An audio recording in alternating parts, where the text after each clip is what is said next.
الحمد لله رب العالمين حمد الشاكرين والصلاة والسلام على خير البرية محمد وآله الطيبين الطاهرين أما بعد. أحوال الزوج. وأما للزوج فحالتان: النصف عند عدم الولد وولد الابن وإن سفل. گزشتہ سبق میں ہم نے اخیافی بھائیوں کے احوال پڑھے کہ کل ان کے 3 احوال ہیں. ایک ہونے کی صورت میں وہ سدس لیں گے، اور ایک سے زیادہ ہونے کی صورت میں ثلث لیں گے، اور ثلث میں مذکر مؤنث سب برابر کے شریک ہوں گے. اور اگر میت کی اصول و فروع ہوں تو وہ ساقط ہو جاتے ہیں. ساتھ یہ بھی کہ مصنف نے اخیافی بھائیوں میں بہنوں کا بھی حکم ذکر کر دیا.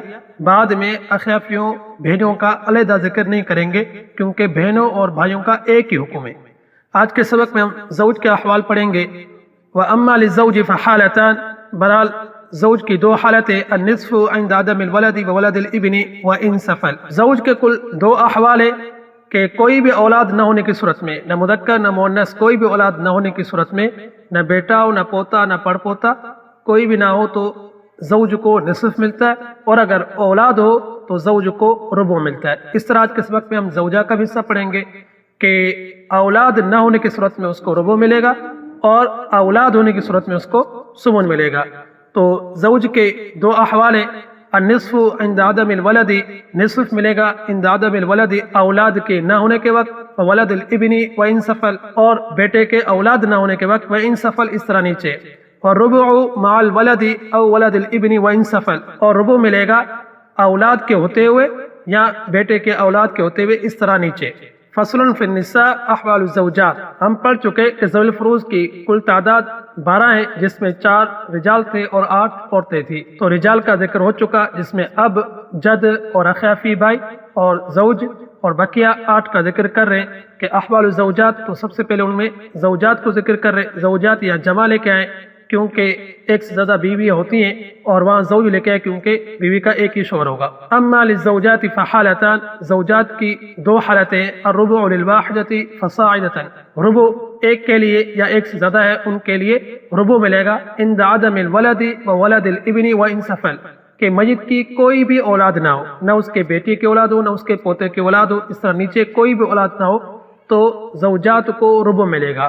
ایک ہو اس کو بھی ربع ملے گا، اگر ایک سے زیادہ ہیں تو سب کی سب ربع میں شریک ہوں گی. والثمن مع الولد او ولد الابن وان سفل.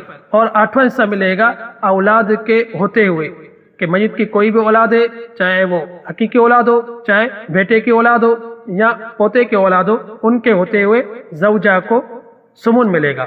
احوال بنات الصلب. حقیقی بیٹیوں کے احوال. دوسرے نمبر پہ نساء میں سے ذوی الفروض کے حقیقی بیٹیوں کے احوال ذکر کر رہے ہیں. وَأَمَّا لِبَنَاتِ الصُّلْبِ فَأَحْوَالٌ ثَلَاثٌ. کہ حقیقی بیٹیوں کے احوال 3 ہیں. حقیقی بیٹیوں کے کل 3 احوال ہیں. ایک ہونے کی صورت میں ان کو نصف ملے گا، ایک سے زائد ہونے کی صورت میں 2 ثلث ملیں گے. تکملۃ للثلثین، 2 ثلث کی تکمیل کرتے ہوئے. یعنی یہ یاد رکھیں کہ بنات کو ہمیشہ 2 ثلث سے زیادہ نہیں ملے گا. تو ایک ہونے کی صورت میں نصف، ایک سے زائد ہونے کی صورت میں 2 ثلث. تیسری حالت ان کی یہ ہے کہ ان کے ساتھ مذکر ہونے کی صورت میں، یعنی میت کا کوئی بیٹا ہو، مطلب ان کا کوئی بھائی ان کے ساتھ ہو، تو یہ بھائی ان کو عصبہ بنا دے گا. تو پھر یہ عصبہ کے طور پر جو بچ جائے گا تو آپس میں لے لیں گے، اور اس کی تقسیم پھر اس طرح ہوگی کہ للذکر مثل حظ الانثیین، کہ مذکر کو مؤنث کے دگنا ملے گا، یعنی بیٹوں کو بیٹیوں کے دگنا ملے گا. تو کہہ رہے ہیں کہ النصف للواحدہ، نصف ایک کے لیے، وثلثان للاثنین فصاعدا، 2 ثلث 2 کے لیے یا اس سے زیادہ کے لیے. ومع الابن للذکر مثل حظ الانثیین، اور بیٹے کے ساتھ مذکر کو مؤنث کے حصوں کا دگنا ملے گا. وهو يعصبهن، اور یہ بیٹا ان بیٹیوں کو عصبہ بنا دے گا، اپنی بہنوں کو عصبہ بنا دے گا. تو کل 3 احوال ہوئے. ایک ہونے کی صورت میں نصف، ایک سے زائد ہونے کی صورت میں 2 ثلث، اور ان کے ساتھ میت کی اولاد ہو، بیٹا ہو تو یہ ان کو عصبہ بنا دے گا. آج کے سبق میں ہم نے زوج کے احوال پڑھے کہ زوج کے کل 2 احوال ہیں. میت کی کوئی بھی اولاد ہونے کی صورت میں اس کو ربع ملے گا، اور اولاد نہ ہونے کی صورت میں نصف ملے گا. اسی طرح زوجات کو کہ اولاد ہے تو ثمن ملے گا، اولاد نہیں ہے تو ربع ملے گا.